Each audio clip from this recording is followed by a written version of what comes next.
বিচার শেষে আল্লাহ বলবেন জান্নাতীরা ডান দিকে লাইন ধর, জাহান্নামীরা বাম দিকে লাইন ধর। ও জালিম আর পাপীরা বাম দিকে লাইন ধর, জান্নাতীরা ডান দিকে লাইন ধরো।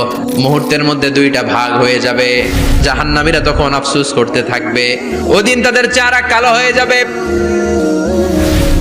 বাম দিকে লাইনে দাঁড়িয়ে ছটফট করবে, আফসোস করবে, বলবে হায় হায় আজকের এই কঠিন সময়ের মুখোমুখি হতে হবে, যদি জানতাম তাইলে তো দুনিয়ায় আকাম কুকাম করতাম না।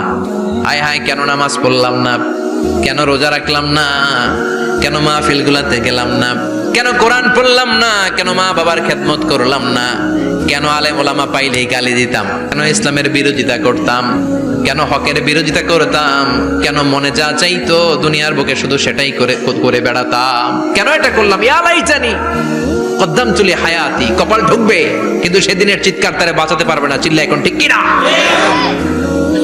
এবার আল্লাহ বলবেন ধর, শিকলবন্দি কর। ওই দেখা যায় জাহান্নাম করছে যে গরগর, ধর 70 হাত লম্বা শিকল দিয়ে ওর পায়ে বাঁধ, টেনে জাহান্নামে নিয়ে যাও। আলাদা হ বলার সাথে সাথে দৌড়, আলাদা হ, জাহান্নামীরা আলাদা হ। জাহান্নামীদের হুঁশ থাকবে না। জাহান্নামীরা বাঁচার জন্য জান্নাতীদের লাইনে ঢুকে যাবে, কিন্তু জান্নাতীদের চেহারাগুলোরে পূর্ণিমার চাঁদের মতো সুন্দর করেছে কে? আর জাহান্নামীদের চেহারাগুলোরে কুচকুচে কালো বানিয়ে দিবে কে?